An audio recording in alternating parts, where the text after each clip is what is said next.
There is no emperor of like him episode 10 के starting में हम देखते हैं लंबो कहता है तू मेरे आगे कुछ भी नहीं है, तू 14 से 15 साल का एक छोटा सा बच्चा ही तो है। लंबो का बात सुनने के बाद डार्लिन कहता है हाँ तू जो उखाड़ पाता है वो उखाड़ लेना। यह सुनने के बाद लंबू दौड़ के जाता है डार्लिन के पास और उसे जोर से एक पंच मारता है, पर डार्लिन बड़े आसानी से उस पंच को डॉस कर लेता है। फिर डार्लिन भी थोड़ा सा गुस्सा हो जाता है और अपने पंच पर पावर जमा करने लगता है और उसके बाद जोर से एक पंच मारता है लंबू की तरफ। वो दोनों ऐसे ही लड़ाई करने लगता है। लंबू फाइट रोकते हुए कहता है मैंने तुझे अच्छी तरीके से एनालाइज किया है। यह कहने के बाद वो थोड़ा सा पीछे हट जाता है और डार्लिन से कहता है तू बहुत ताकतवर है, पर सिर्फ ताकत ही मायने नहीं रखता है। मैं तुझे हेवन और अर्थ की पावर का मजा चखाऊंगा। यह कहने के बाद वो अपना पावर बढ़ाने लगता है। पावर बढ़ाने के बाद वो डार्लिन पर अटैक करने के लिए एक जंप कर देता है। डार्लिन उसे चारों ओर देखता है पर नहीं ढूंढ पाता। फिर वो ऊपर की ओर देखता है और वो उसे मिल जाता है। डार्लिन ने लंबो को ढूंढ लिया था, इसलिए लंबो थोड़ा सा चौंक जाता है और वो कहता है तूने मुझे कैसे ढूंढ लिया। ये कहने के साथ ही लंबो डार्लिन की ओर एक अटैक कर देता है, जिस वजह से चारों ओर सिर्फ रोशनी रोशनी हो जाता है और कुछ भी नहीं दिख रहा होता है। इस वजह से क्विंगलिन कहता है शायद डार्लिन मर गया। फिर लंबू भी कहता है हाँ मैंने शायद उसे मार डाला, अब वो कचरा मर गया और वो बहुत हाफ भी रहा था। उसके बाद हम देखते हैं डार्लिन को, जो कि बहुत चमक रहा था और पहले से बहुत ताकतवर भी लग रहा था। उसे कुछ भी नहीं हुआ था लंबू का अटैक पर। डार्लिन एकदम सही सलामत बाहर आ जाता है और बाहर आने के बाद कहता है वाह तू तो सच में बहुत ज़्यादा ताकतवर निकला। डार्लिन को सही सलामत देखने के बाद लंबू का तो होश ही उड़ जाता है। लंबू फिर से डार्लिन की ओर एक अटैक कर देता है। डार्लिन लंबू का अटैक देखते हुए अपने मन में कहता है ये बहुत एडवांस मार्शल आर्ट है। इस मार्शल आर्ट की वजह से इस लंबू का पावर लेवल 3 से 4 गुना बढ़ गया है, पर फिर भी ये मेरे आगे कमज़ोर ही है। ये कहने के बाद डार्लिन अपने हाथ में अटैक तैयार करता है। उसके बाद वो उस अटैक को लंबू की ओर कर देता है। इस वजह से इन दोनों का हाथ एक दूसरे के हाथ से टकरा जाता है। उन दोनों का पावर का टकराने की वजह से चारों ओर सिर्फ उन दोनों का ऑरा ही रिलीज होने लगता है और लंबू का हाथ में बहुत ज़्यादा चोट भी लग जाता है। उसके बाद हम डार्लिन को देखते हैं, जो कि ऐसे बैठकर अपने मन में कह रहा था मेरा बॉडी हील हो रहा है, इसका मतलब सोलोइंग द हेवन टेक्निक शायद काम कर रहा है। गाइस मैं आप लोगों को एक बात बता दूं, यह शायद सोलोइंग द स्काई टेक्निक ही है, पर इसका नाम राइटर ने चेंज कर सोलोइंग द हेवन रख दिया है। पर क्यों नाम चेंज किया है वो मुझे नहीं पता। राइटर ने शायद सस्ता नशा किया होगा, इस वजह से नाम चेंज कर दिया है। उसके बाद अचानक से डार्लिन अपना आंखें खोलता है और कहता है मेरा ब्लड मूवमेंट सप्रेस सक्सेसफुली हो गया है, इस वजह से अब मैं पहले से अच्छा फील कर रहा हूँ। उसके बाद क्विंगलिन डार्लिन को देखने के बाद अपना अजीब सा चेहरा बनाकर कहता है ये डार्लिन कमीना तो ब्रेक थ्रू करके हाफ ट्रैक फिजिक पर चला गया है।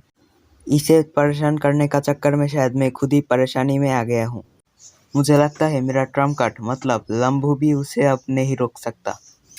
ये डार्लिन असल में आया कहाँ से है, इसके पास इतना अच्छा मार्शल आर्ट टेक्निक कहाँ से आया। उसके बाद लंबू कहता है डार्लिन तू सच में बहुत ज़्यादा स्ट्रांग है, तेरे साथ फाइट करके बहुत ज़्यादा मज़ा आएगा।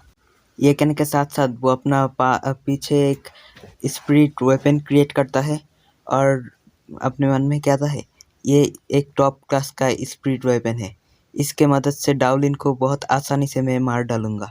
उसके बाद डार्लिन थोड़ा सा हंसता है और लंबू से कहता है तू क्या पागल है, तू क्या मुझे मार पाएगा, तुझे ऐसा लगता है, तू तो ठीक से मुझे कभी छू भी नहीं पाएगा। डार्लिन का बात सुनने के बाद लंबू गुस्से में अपना दांत पीसते हुए अपने मन में कहता है क्या डार्लिन को नहीं पता कि मैं कौन हूँ। कियान फैमिली का हेड का ग्रैंडसन हूँ मैं, वो मुझसे ऐसे कैसे बात कर सकता है। मतलब कियान फैमिली का हेड इस लंबू का दादाजी है, ठीक है। उसके बाद लंबू अपना स्पिरिट वेपन निकाल के डार्लिन की ओर अटैक करने के लिए आगे जाता है। उसके बाद डार्लिन लंबू का हाथों में जो वेपन था उसे देखते हुए थोड़ा सा चौंकता है और अपने मन में कहता है क्या सच में ये एक स्पिरिट वेपन है? इसके पास एक स्पिरिट वेपन कैसे आ सकता है? डार्लिन ये सब सोच ही रहा था, पर इतने में ही लंबू डार्लिन की गर्दन के पास अपना स्पिरिट वेपन लेके आ जाता है और कहता है, तू आज मरने वाला है सिर्फ मेरे ही हाथों से। ये कहने के बाद वो डार्लिन के पास एक स्लैश मार देता है, पर डार्लिन छलांग मार के जैसे तैसे उस अटैक से बच जाता है। डार्लिन उस अटैक से बचने के बाद थोड़ा सा दूर आ जाता है और अपने मन में सोचता है, सच में उसके पास एक स्पिरिट वेपन ही है, पर उस स्पिरिट वेपन का रैंक सबसे लो है, पर फिर भी उसका अटैक पावर बहुत ज़्यादा है। इतने में लंबू बहुत तेज स्पीड से डार्लिन की ओर अटैक करने के लिए आने लगता है और आके अटैक करने लगता है। लंबू डार्लिन की तरफ बहुत सारा अटैक करता है, पर डार्लिन हर बार डॉज कर लेता है।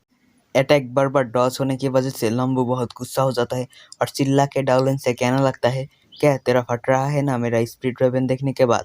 हाँ, तो तेरा फट रहा है तो उससे मुझे कुछ भी लेना देना नहीं है, मैं सिर्फ तुझे मारना चाहता हूँ। क्या चाहता हूँ? मैं सिर्फ तुझे मारना चाहता हूँ, ठीक है? थोड़ी देर बाद डार्लिन रुक जाता है और लंबू से कहता है, तेरा हाथ में जो स्पिरिट वेपन है ना, वो बहुत ज़्यादा एक्सपेंसिव है। वो लो क्वालिटी का है, पर फिर भी बहुत ज़्यादा एक्सपेंसिव है। मुझे बहुत ज़्यादा अच्छा लगा वो तो।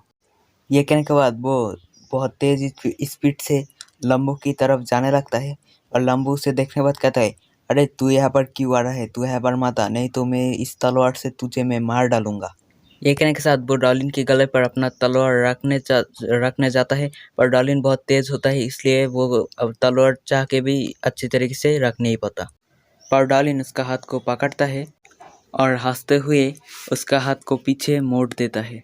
लंबू का हाथ को मोड़ने की वजह से उसका वेपन भी नीचे गिर जाता है और डार्लिन उसका गला को हाथ से दबाने लगता है। इस वजह से उसका मुंह से खून भी निकलने लगता है। उसके बाद डार्लिन लंबू को उठाकर नीचे पटक देता है। तभी डार्लिन को कोई कहता है, अबे बास्टर्ड, उसे पीटना बंद कर। फिर डार्लिन भी पीछे की ओर देखने लगता है। लंबू उस आदमी की तरफ देखने के बाद बहुत खुश हो जाता है और कहता है, बिग ब्रदर, मुझे जल्दी से बचाओ और इस लड़के को मार डालो। उसके बाद हमें लंबू का बड़ा भाई को दिखाया जाता है। लंबू का बड़ा भाई को दिखाने के साथ ही इस एपिसोड भी ख़त्म होता है। मैं आप लोगों को बहुत बहुत शुक्रिया कहना चाहूँगा, क्योंकि आप लोगों ने इस नया चैनल पर 9 दिनों के अंदर ही 100 सब्सक्राइब कंप्लीट कर दिया है, इसलिए आप लोगों को बहुत बहुत शुक्रिया। उम्मीद है ये एपिसोड आपको अच्छा लगा होगा और वीडियो देखने के लिए आप लोगों को शुक्रिया।